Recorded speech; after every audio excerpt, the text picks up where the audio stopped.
Hi, everybody. I'm Ralph Benmergui. Welcome to Not That Kind of Rabbi, episode I don't know what. Happy to be with you. Just finished doing a 3-part workshop on how to create your own spiritual toolkit. And I had no idea what it was going to be like to do it because I'd never moderated or hosted one of these before. Had a very nice turnout of people from a synagogue in Toronto, and I do workshops like this on aging to saging, but this was the first one I did on, sort of do-it-yourself spirituality. And it sort of comes out of the idea that I always say to people that, spirituality is about relationships between you and yourself, you and others, and you and the universe we happen to be lucky enough to be in, and the mortal moment we happen to be living in it. And religion is an attempt at a fitness program. If you do these things, if in our case, if you have a Friday night Sabbath, if you have certain things that you can cleave to, it's like wanting to have an abdominal six-pack. That's nice. Are you going to actually do anything to get that six-pack? No. So, okay, you don't get the six-pack. So it's important to have rituals and abilities to have rites of passage. You see people go back to church when their kid is born. You see people go back to a synagogue when one of their parents passes away, and they want a way to actually ritualize the grief and do something with it. So it's all very interesting. But in the toolkit at one point, there's something in Hebrew that's, it means repair of the world, tikkun olam, and that there's an imperative for you to do that, to try to repair the world.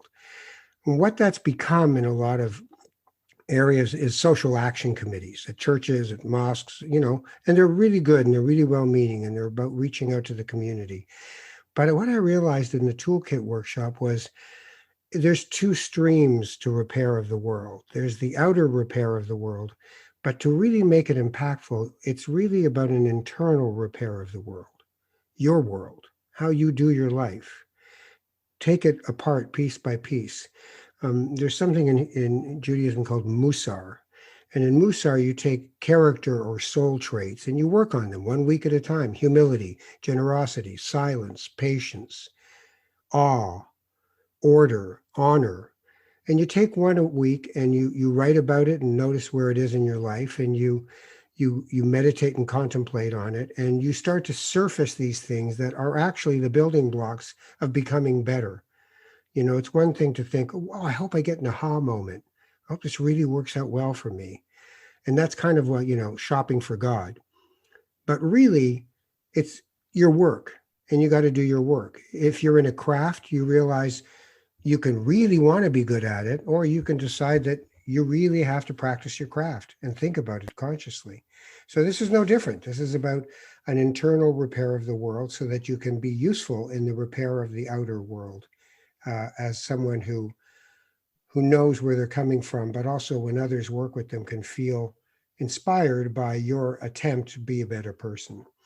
Which brings me to someone who I knew when we were both on the Let's Get Famous track many years ago in the CBC. And I love the guy. I just thought, I love this guy. He's so interesting and smart and funny and all these things, and was doing great. But over the years in the social media world, especially I'd say in the last 4 years, I noticed there was an evolution, I think, of something else as a father, as a human, as someone who wants to be sincere and open-hearted.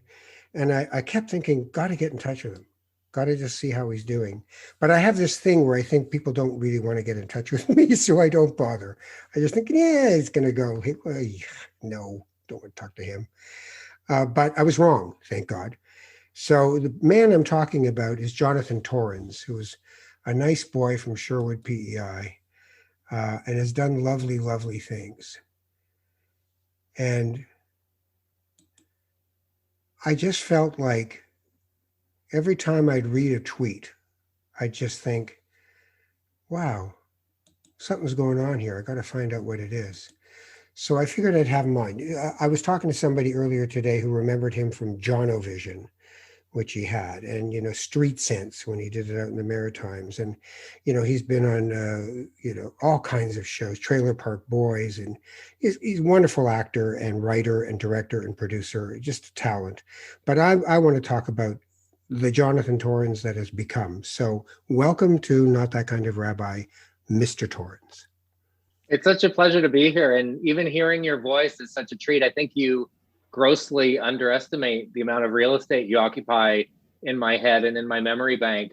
I know there was a strong argument for Moonlighting as being the show that had the best chemistry of any duo on TV at the time.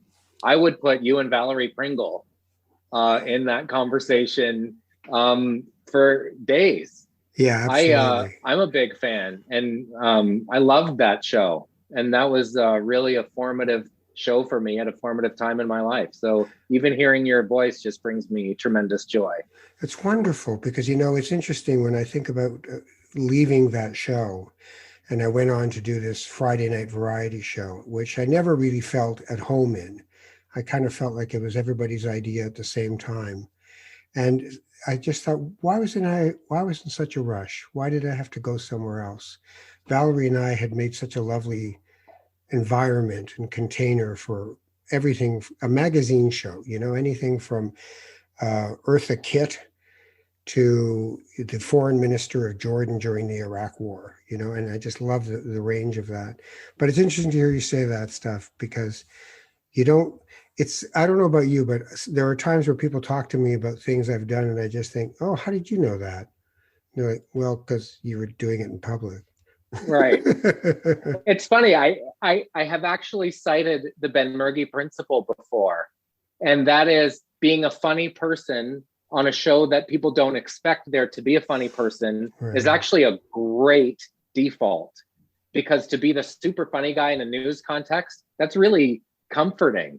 And then suddenly I've always wondered how you felt when you were propelled to being front and center on Friday night, which is about as big a pitch as you get in Canada. And suddenly people are sitting back with their arms crossed going, all right, so you do think you're funny. Like, that must have been an extraordinary amount of pressure. Well, it's interesting because what happened for me anyway was I realized partway through the experience, first of all, it was a very lonely experience, but I realized partway through it that I didn't have, I started in stand-up at Yuck Yucks when it opened. So, me, a whole bunch of great comedians and people who everybody know now, like Howie Mandel and Jim Carrey. And Jim and Howie were fully committed to funny. They were going to do whatever it took. And I always had this serious part that held me back from wanting to be that funny, because I really felt sincerely earnest about certain things that go on in the world. And I was just as interested in the minutiae of the colonial empires of the Middle East as I was in funny, and probably more interested in it. So I didn't, if you ever watched a tape of it, you'd see me wringing my hands while I was doing the monologue. And that was me going, and here's the other really interesting part. Something in me said, it's Friday night, it's Sabbath. I shouldn't be doing this right now. Wow. Isn't that crazy?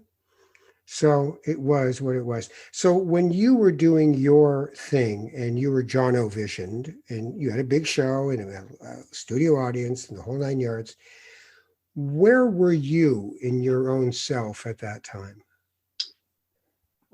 Great question. It never really felt like a big show. It wasn't that I was dissatisfied there. I think that was a great platform that allowed me to do a lot of the things that I like. I'm a genuinely curious person as well. I like to ask questions and meet people. I also do a bit of sketch. I like to sing and do music. It felt like a constant wrestling match between what CBC hoped it would be and what we secretly wanted it to be. It felt like we would bank a few talk shows in a day to buy and free up some resources to do a half-hour sketch episode or Battle of the Bands or thing that really kind of gave us oxygen. And it was sometimes earnest as well. We sometimes learned the hard way that if we had enough time in 22 minutes to open the can of worms and not put any of the worms back in before the episode was over. That, in retrospect, was kind of reckless. And as you know, every frame that was shot ended up on television. There's no time for a show to find its feet or for you to chuck episodes out that didn't work. And I'm sure on Friday night, it was the same thing too, right? Yeah, of course. I mean, we were live. We were literally live every Friday night. So whatever you did, you did. And then we go and watch Gary Shandling's show, the Larry Sanders Show, because it was actually making fun of what we were trying to do. And, you know, you learn other things, I think. I don't know. What have you learned, for instance, about a Canadian audience? I have learned from a Canadian audience on Jonovision that maybe because they were kids or maybe because there were bigger talk shows in the States at the time, that people acted the way they thought you were supposed to act in a talk show audience versus the way people actually do. Not unlike the way I find sometimes people in Toronto act, nose in the air, a little cold, because they kind of think that's how you're supposed to act in a big city versus the way people in a big city like New York actually do. So I found our audience was, first of all, they were bussed in against their will for the first 2 seasons. Then they were asked to stay with Pizza longer than they told their parents they would be there. Yeah, I would say a little bashful, probably, to be truthful. But I know I was just talking with the Letterkenny cast about doing a tour in Canada versus the States. And I'm sure you saw this as a stand-up as well. Audiences in Canada will sit with their hands folded neatly in their lap and then rave about a wonderful show they saw on the drive home. Whereas in the States, it's cheering and arms raised over their heads in elation, and they're hanging on every word and getting to the punchline before you and laughing at the setups. Yeah, how did you find the audience on Friday night? Well, you know, I think I agree with you that people in any television setting think that they're supposed to behave like a television audience, and they're told, you know, they're revved up to applaud. Interesting things happen. I mean, at one point, we did a sketch about Brian Mulroney resigning or stepping down, and we had a funeral for him and a wreath, and I had a whole choir, and we wrote this song called "He's Gone." And it was total gospel, and he's gone, he's in like hysteria. And we go to commercial, and for some reason, the audience is so revved up that they started chanting my first name over and over again. And the band leader was like egging them on, and I became completely mortified and turned and walked towards the band leader where the audience couldn't see my face and went, "Hey, stop, man." And after the show, he couldn't understand why I would have done that. And I realized I'm in the wrong end of this donkey. That's all I know. This is not a ride I really want to take, even though I really thought I had wanted to take it. So it was an interesting Was that thing. always the goal? You know, in that part of my life, it was all about, you got to remember, my last name is Benmergui, right? I'm a Moroccan. I was born in Tangiers. My father was a nursing assistant. You know, there is in an immigrant story a desire for owning the town that can be pretty strong. On the other hand, Jim Carrey, he had that drive, but his father had failed, and had failed in the worst way, because he was really a guy who wanted to play the horn in a jazz band. But he gave it up and became a bookkeeper because he thought that was the right thing to do with a family. And that is what killed him, was being a bookkeeper.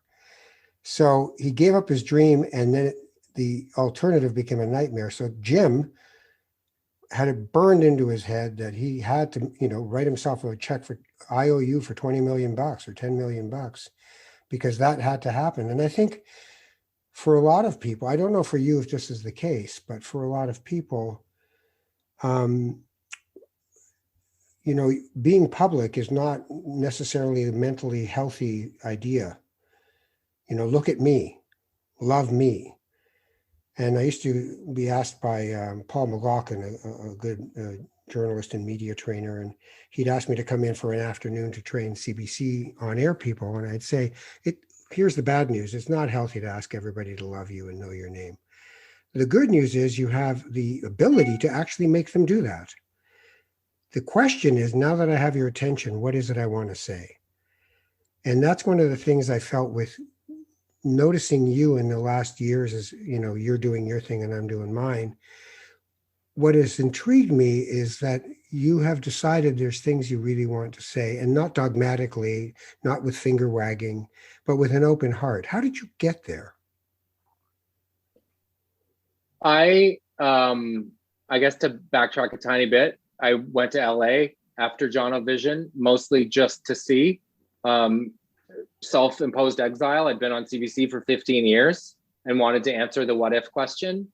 I had a conversation internally at CBC about taking Jonovision and doing it on the other side of the national. It just felt like the audience that grew up watching me was also now 30.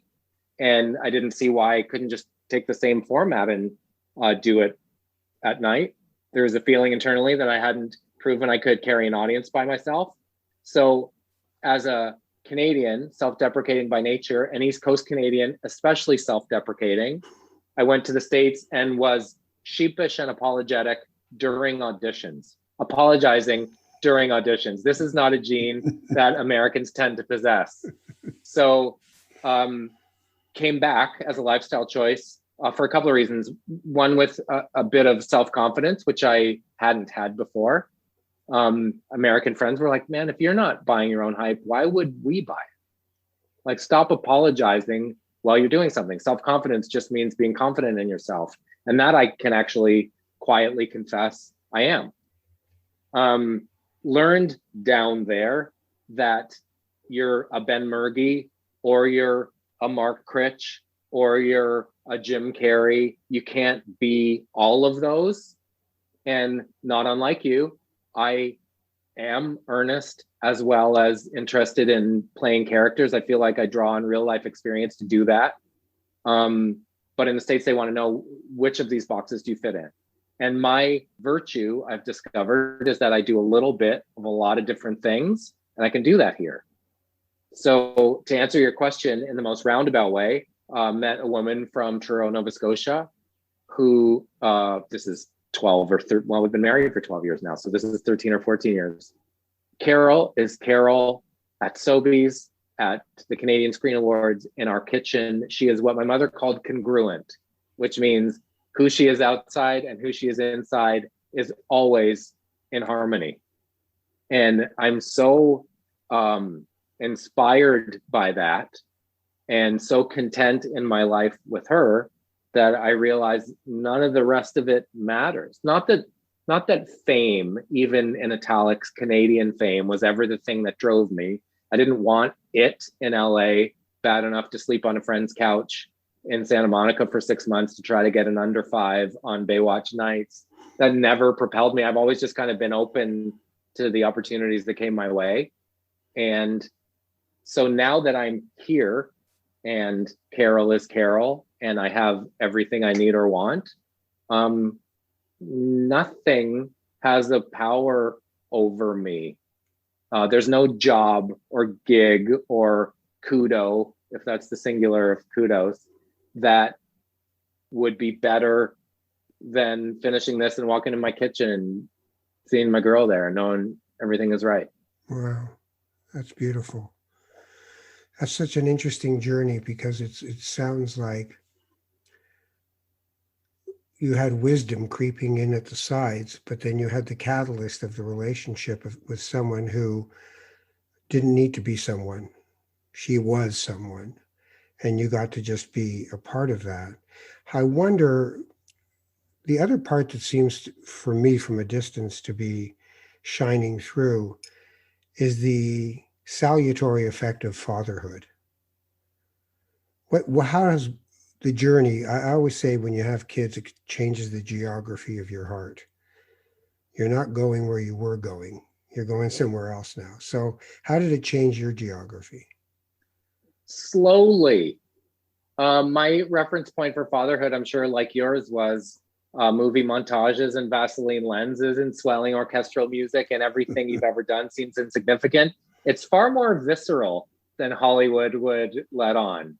So in a way, not to suggest it was a letdown for even a moment, but it wasn't what I imagined it would be. Carol, being Carol, was silent and in control and concentrating on her breathing. She wasn't swearing at me or shrieking.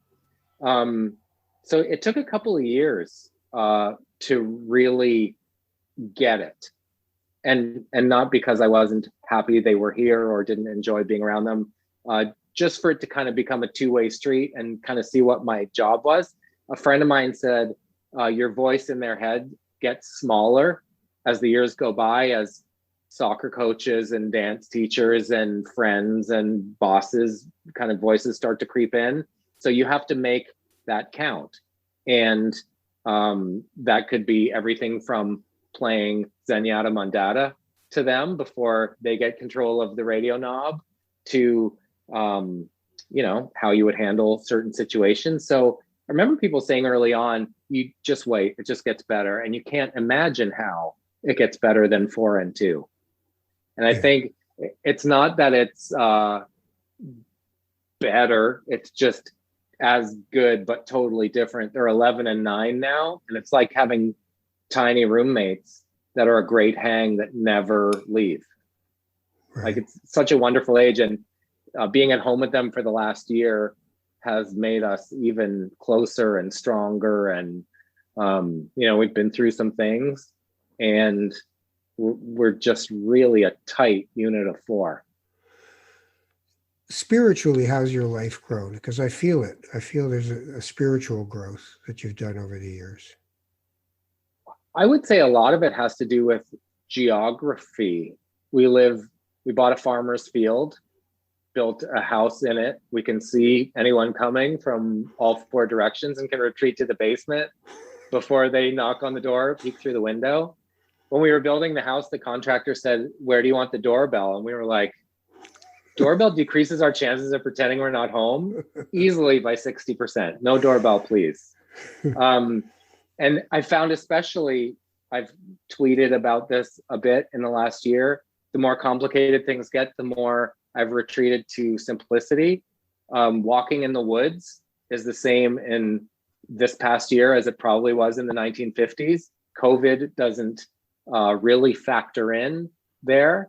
So rushing water and rivers and walks and solitude has been really more important than ever and extremely grounding. Yeah, it's interesting because there's I was talking at the beginning before we started talking together about this thing called Musar, and one of the traits that is to be cultivated is awe. And I heard you say that. In the urban environment, it's hard to have your humility. You are God. It's hot out, not in my house. It's cool here. Stars, I've heard of them, but I haven't seen too many. You're not really in your feet on this earth. You're really on the pavement, and you're the biggest thing in the movie, right? In the high urban environment. And it sounds like to me, your spiritual sustenance comes from being grounded, being placed in the geography that you are, and looking to that to be part of an ecosystem, as opposed to, there's the idea that you're in a pyramid as a human and you're at the top and everything serves you underneath it. Or you're in an ecosystem and you appear several times, but so does everything else. So does, an owl. So does everything. And it just, there you're in relationship, which is what I was talking about with spirit. So is that what's coming through that I'm hearing and seeing when I listen to you these days? It is, yeah, but it's also not new. I've always, even when I was working in Toronto, I had a place in rural Nova Scotia. Even as I remember being, I think I was about 20, I bought an apple farm on 75 acres with my street sense money. It was $76,500. And it was a house that was built in 1870. It was a Lunenburg Carpenter Gothic. and it was in the middle of nowhere. And the day after Jono Vision, I would be there.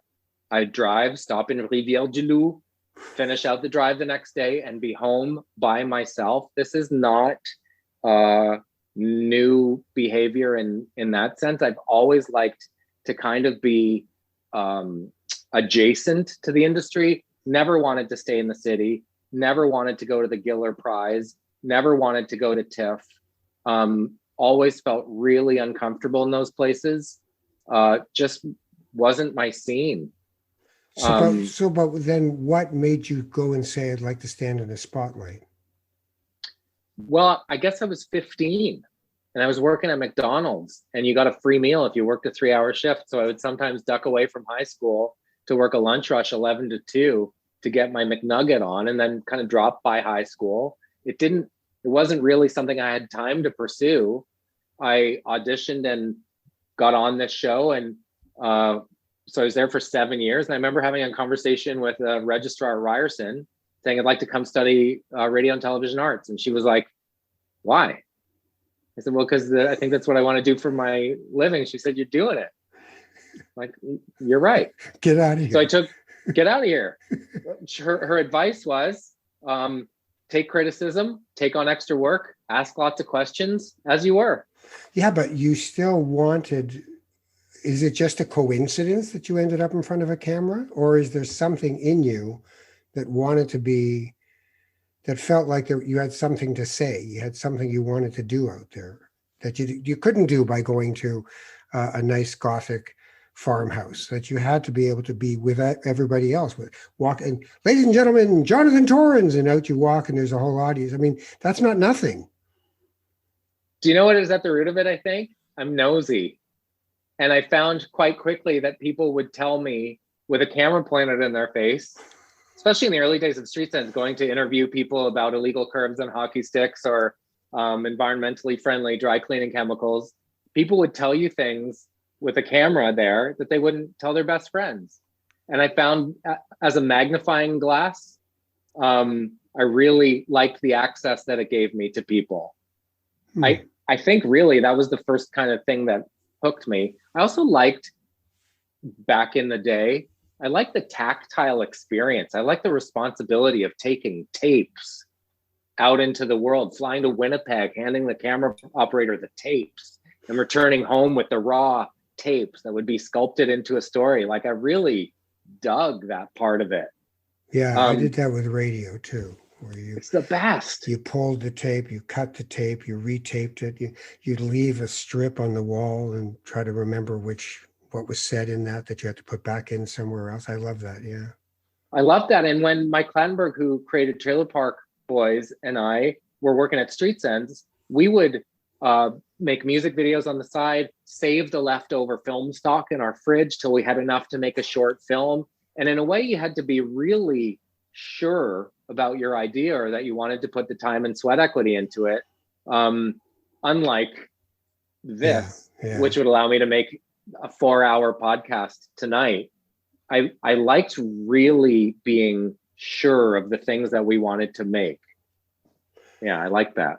Yeah, I hear that. I mean, and, part of it is not about, look at me. It's about a creative urge, right? And also, I would say in the past year, out of necessity, I've been finding so much joy in creating things, because I'm really back to duct taping an iPad to a ladder and biking by, like making stuff myself. And it's really forced me to find a way, and it's reinvigorated my creativity and reminded me of the reason that I fell in love with it in the first place.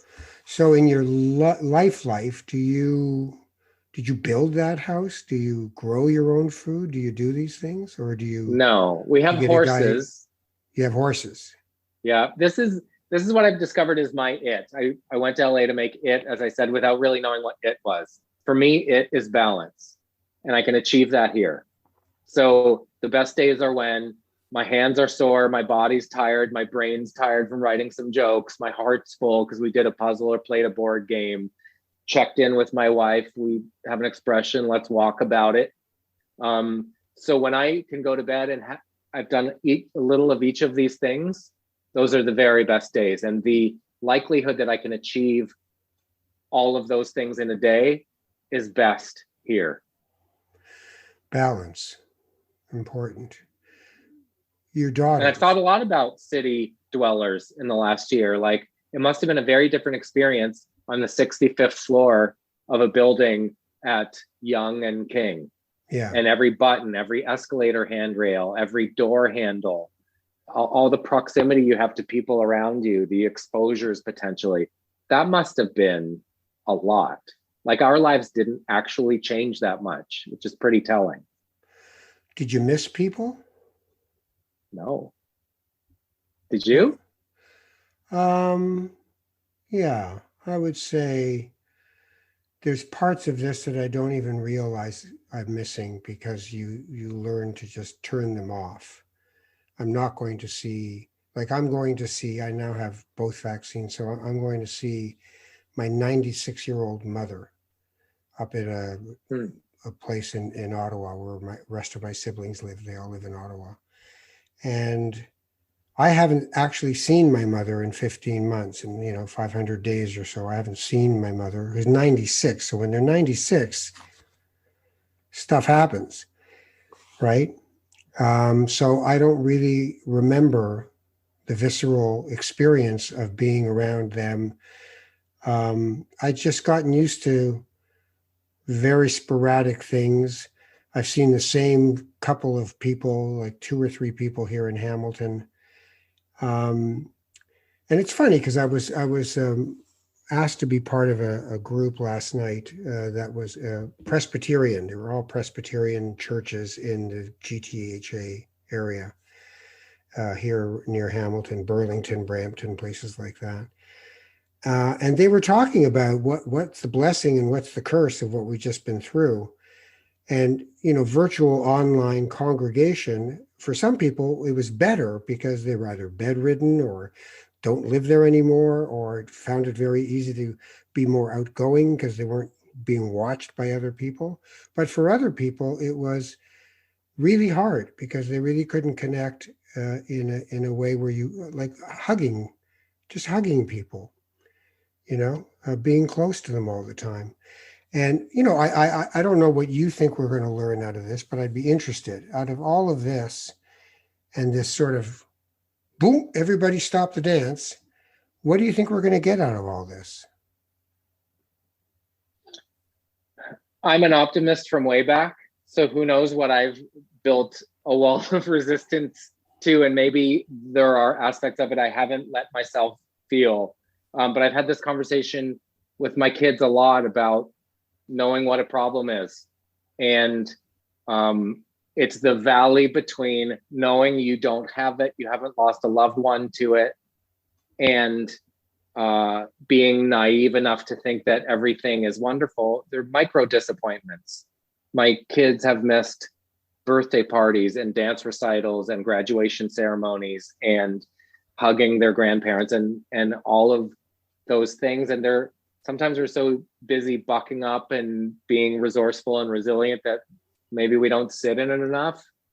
But I'd like to think that on the other side of this, maybe we'll be less rainy day oriented, or, when we do this, then we'll take the trip, or when this milestone happens, then we'll do that. Hopefully people will just, pursue joy and adventure and memories with reckless, vaccinated abandon. Yeah. Well, that'd be nice. Well, there's this, when things become traumatic or radically different, it can awaken sometimes for people the idea that life is not a rehearsal, right? It's not, later.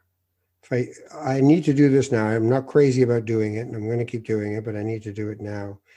And so I'm kind of hopeful that people will have learned from the experience how much of life is a non-essential busyness, right? Like just the people in this area who commute to work 3 hours a day in a car to get to a place. Come home and sleep in the house. Don't live in the house. You know, home improvement has become a very big thing because people look around and go, "Oh, I live here. Oh, maybe I should paint that wall because it's filthy," right? And we're not really present. Do you do any kind of practices that enhance your sense of being available and present? Do you meditate or do any of those things? Not specifically. Walking is a big one. We camp. And if you told me 3 years ago we would be campers, I might have begged to differ or said that I'm not the camping type. The thing that we've discovered we really like about camping is when you're camping, that's what you're doing. If we're home, one of us would be apt to think, no, I should probably do the dishes or fold the laundry, or I better mow the lawn or something.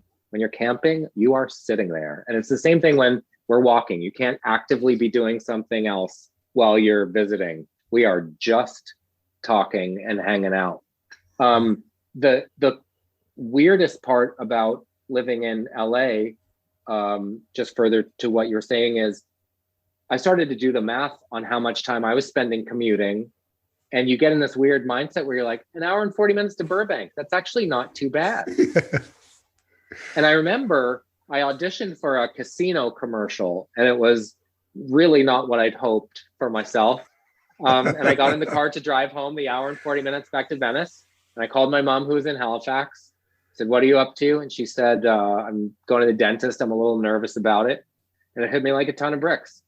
At the end of my life, do I want to be the guy that took his mom to the dentist? Or do I want to be the guy who's waiting by the phone to do a Vegas casino commercial? That the only thing worse than not getting it is getting it and having to show up in a tux and shill for some hurrah's casino.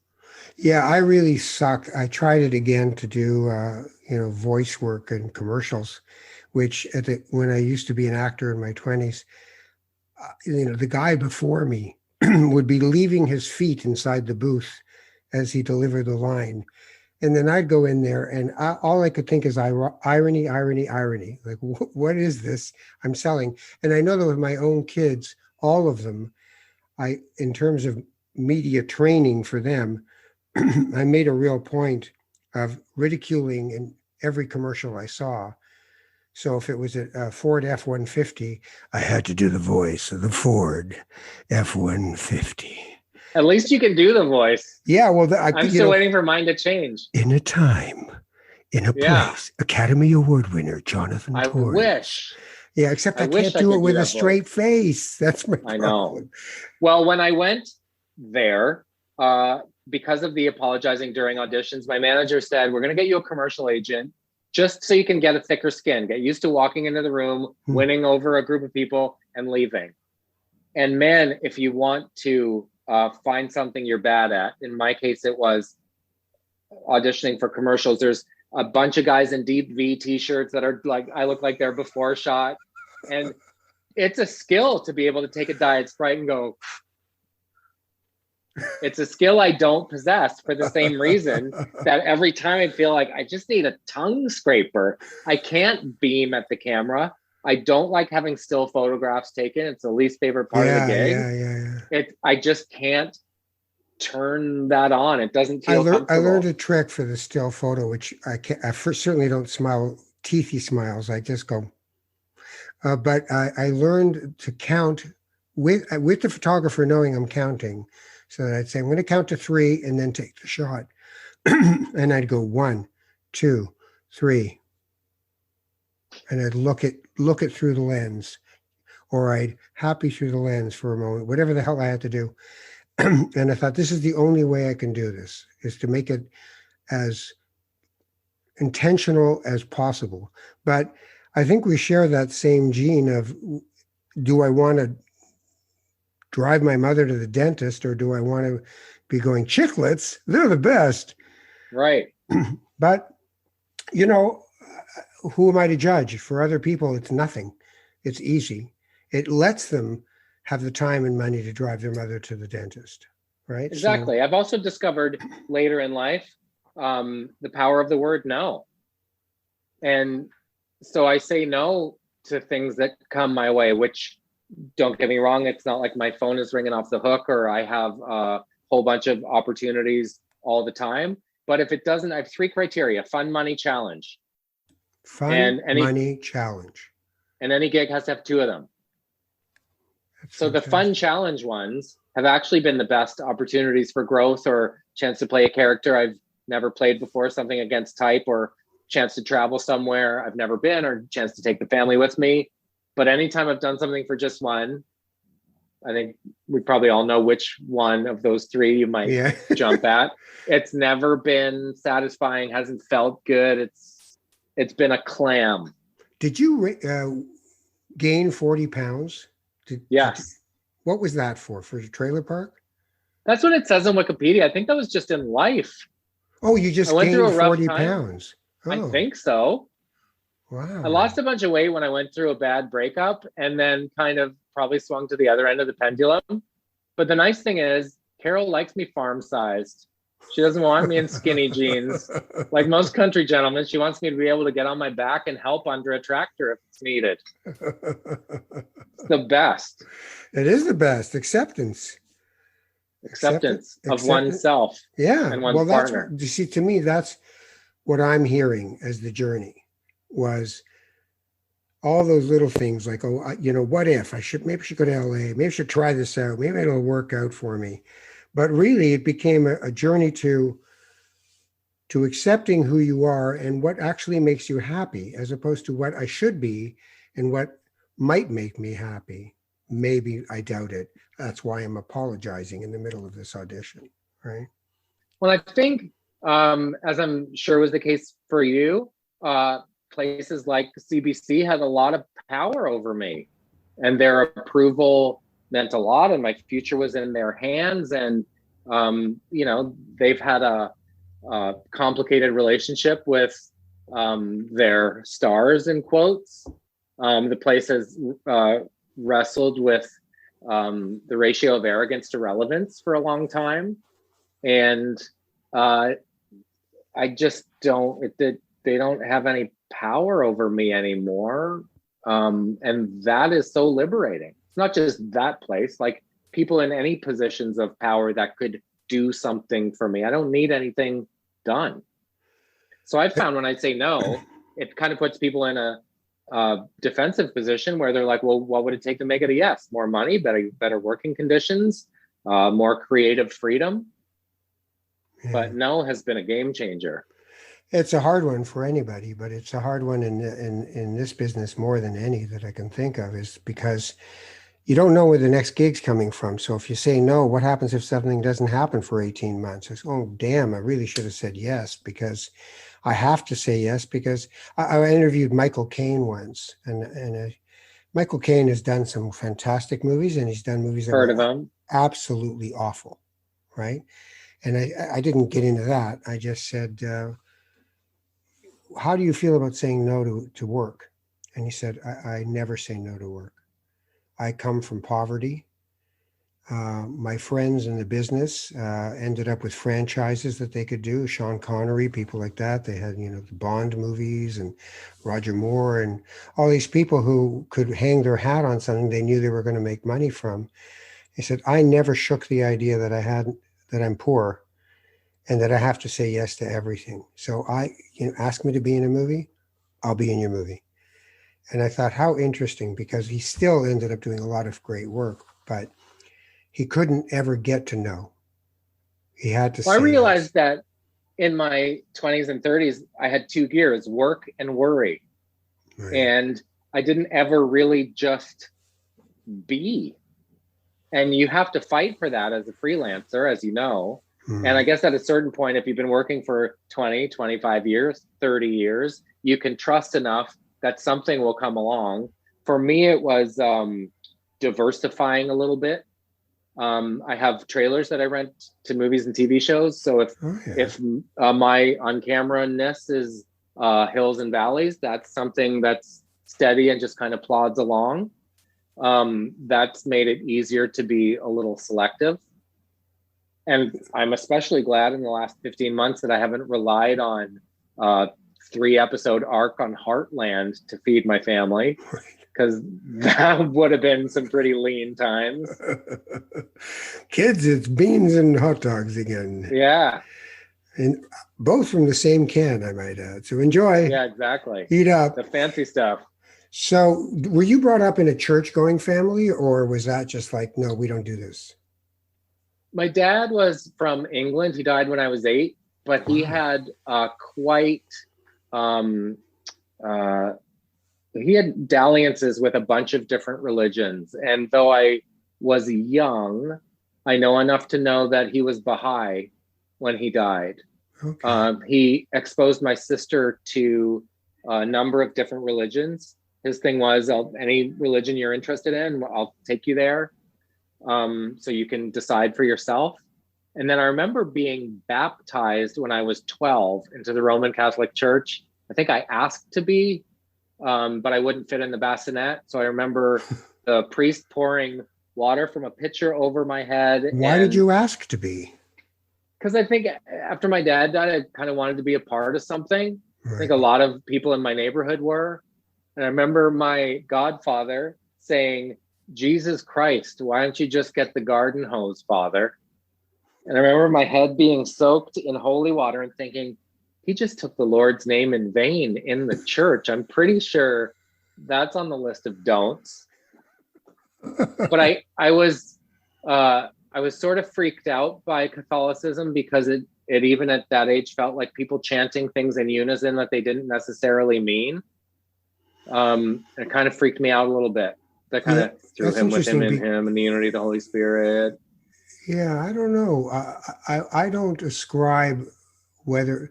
So I could walk up to anyone in a synagogue halfway through a service after everybody has sung a song together. And 80%, 85% of that congregation, I could say, what did you just say? In English, what is it you just said that you just sang in Hebrew? And they would have to go, don't know. And I think, no, it doesn't mean that you don't mean something.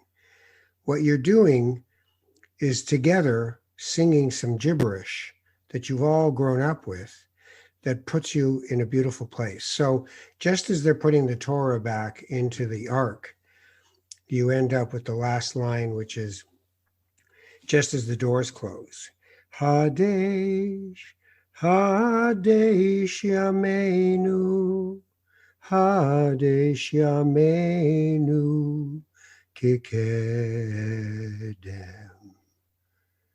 Does it really matter that I didn't know what that was in English? No, it didn't. That was beautiful. And it's also not where I thought you were going. I thought you were going to say anyone could tell you exactly what it means. No. And when the Mass was in Latin, you didn't know, the clerics knew, but it didn't matter. It was that we had all decided to come together in this place at this moment in this time. And it's like U2 goes to Kazakhstan and nobody speaks English, but they can all wave their phones and go, still haven't found what I, because it doesn't matter that they don't know. See, I was going to go where the hills have no name. Oh, that's not even a song. Where the streets have no name. Where the streets have no name. Alas, and your point is a good one. And it doesn't matter because really it's about being together. And that's one of those things that, like, it's interesting.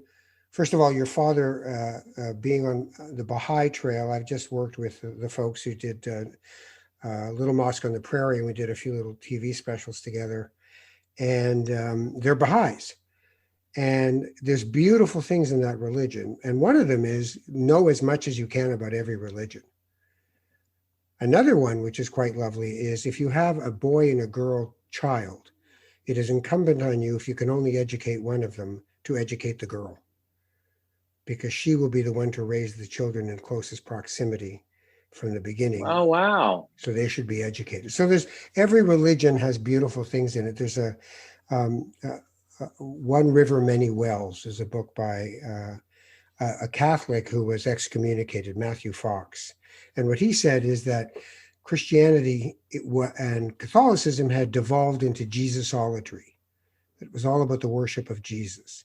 And what he wanted was creation spirituality. What you do when you take a walk let's walk about it, and you go out there and you're just there, or when you're camping and you're just there, is what he wants us to go back to, that sense of awe, that sense of respect for the fact that this is just a blink in the eye of the universe. That, I read 9 billion trillion stars. That's the estimate in the 500 million galaxies, that there are 9 billion trillion stars. It is nothing but, to me, arrogant that we think that we're the point of this story, right? We're just a molecule in the body of it.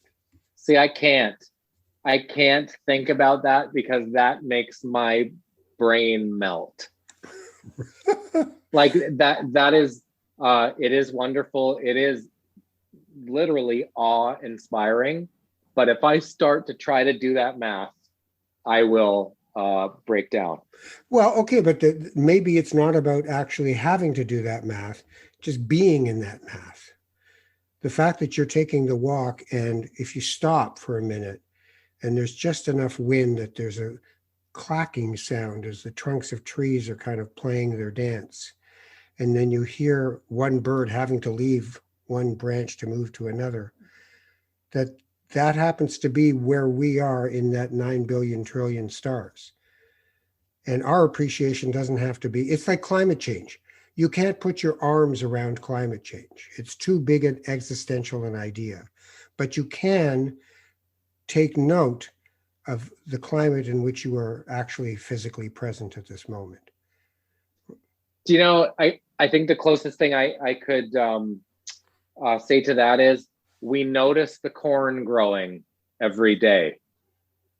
Exactly. The corn grows an inch to an inch and a half a day on our road. And every day, with the same amount of wonder, one of us is like, oh, look at the corn. Yeah, the corn's higher today than it was yesterday. Well, exactly. But that's being in it. That's being present, right? There's this idea that, life is just this linear, this line, this horizontal line. And you're born and you get older and you die, and that's that. But really, it's the vertical line that cuts through it at this very moment is the only real moment there is. So yesterday's corn is yesterday's corn. Tomorrow's corn isn't here yet. But in that moment that you look at that stalk and think, I'm starting to see the corn actually come out at this point. Isn't that fantastic? That's it. That's all you got, right? I wish I could say that I have it down. It's a struggle for me, as it is with everyone, work-life balance, and especially working from home, and knowing when to put this down and pick a kid up and prioritizing all those things. But there are more moments a day where I feel like I'm getting it than ever before. That feels good. What do you attribute that to? Carol. She's just a great reminder. She's just got it dialed. She's not on social media, for example. She doesn't really get it, nor is she interested in it. She's happy for me that I enjoy my work, but not impressed by it in any particular way. Much of our life has to do with other things besides what we do for a living. I think those are great starts. Yeah. It's so interesting to get through all this, isn't it? It is. It's. I will share with you one of the questions that you asked in an interview that sticks with me to this day. And it has to do with finding an access from a different angle. You were interviewing John Travolta in Vancouver on a junket. Do you remember? You bet. And you were probably person 109 of 250 in a day. And you said you could tell his eyes were glazed over when you walked in. And you asked him, do you remember the question? The last question I asked him is, what effect has having millions of dollars had on your ability to form friendships? That was the last question I asked him. It's a great question. How did he answer it? he just blew his mind. Like that interview, they told me that usually you get 5 minutes on these horrible junkets where you just want to have a shower when you're finished the circuit of people. And they said, I got a phone call from Donnelly April, the producer, who said, Donna phones me and she says, it's down to 3 minutes. Everybody gets 3 minutes with John Travolta on this one. And he was doing a horrible film, A General's Daughter. It was just awful. And you could tell he knew it was just awful, but they'd given him 20 million bucks. And so I thought, okay, I'm not going to talk about the movie at all. So I read some articles about things he'd been doing lately. And my first question was, I remember. What was it? What's Vancouver like as a city to fly into? Exactly. Shook him out of his doldrums. He was just like, oh, well, let me tell you, that's beautiful. Because you're coming in off the water and there's the lights. Because I knew we'd done 2 films in Vancouver. And then I said, why do you barnstorm Kirstie Alley's house? Because I knew they were neighbors and they were both Scientologists. And he said, well, first of all, because I love barnstorming. Secondly, she asks me to, so I do it. And then I said, what's an assist? So instead of saying, why are you a Scientologist? I wanted to know what is an assist, which is a detail of Scientology. And he said, well, it's a laying, he said, in Scientology. I said, yes. He says, it's a kind of a laying on of hands without actual physical contact. And I sometimes do that with Kirstie, and she does it for me.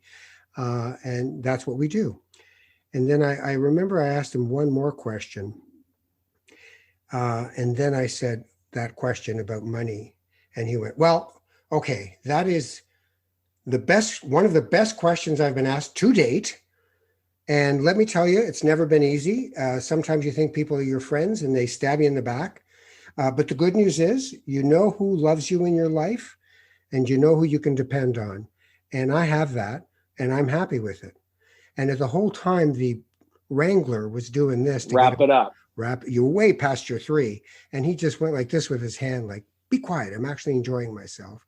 And I felt so happy that I had connected with someone who, believe me, if I'd done my 120th interview at that point, I'd be as numb as he must have been. But that to me was, interviewing to me is my craft. It's the thing I care about the most in this crazy business. But interviewing and acting are exactly the same, because if you're not available and totally present and genuinely curious, you're not going to be good at either of those things. People also grossly underestimate the amount of energy that goes into nonverbal cues to instill confidence in what the other person is saying, right? Yeah. My friend Dave worked at Swiss Chalet as a teenager, and they said when offering dessert, you should say, would you like some pecan pie? It's not unlike the art of interviewing, because you want the person to say, strangely, yes, I would. Let me tell you everything. That's tiring. Well, it's intense. It's intense. Like I'm at a point now in my life when I interview people where I don't try to know too much anymore. I just want to meet them where they are and just be curious, not convince them, not steer them like a donkey, just be with them, and they'll reveal themselves because they realize you're genuine in what you want. And I have to say, we're going to wrap up, but one of the things that I've really appreciated in just, reading your stuff on social media is how remarkably genuine and generous you are. When I read things from you, you're not looking to jump into the pool of nonsense. You say things, and I find myself inspired by them sometimes, and just thinking, oh, a fellow traveler, a human being, someone who's actually here and who cares enough about other people to want to be of good influence on their life. So I thank you for that. I really do, because we don't get enough of that from people. Thank you. I just made a conscious decision about a year and a half ago to share how I was feeling, put out positive vibes. There's enough bickering and people shouting above the din. And so if you're at a place in your life where, hey, I hope you have a great day, lands for you, that's that's something easy I can do. And it's really meant a lot to a lot of people. And I continue to be kind of surprised and delighted by that. I'm happy to hear that you find out from people that it means something to them, because it means something to me and I really appreciate it. I really do. You have your own podcast. Yeah. Tell me about it's it. Called Taggart and Torrens. Jeremy Taggart is the former drummer of Our Lady Peace. And it's essentially an hour-long phone chat once a week. And sometimes it's silly and sometimes it's salty, and we play games and sing songs and tell stories. It's kind of like the campfire atmosphere, and people often say they feel like they're in the back seat on a road trip with the two of us sitting up front. So the thing I like about the podcast environment in general is that in this LOL emoji universe, it's a place where you can have full conversations. And sometimes it doesn't land, and sometimes I think that makes the things that do land swing that much harder, because people have sifted through the rubble to get to the palace.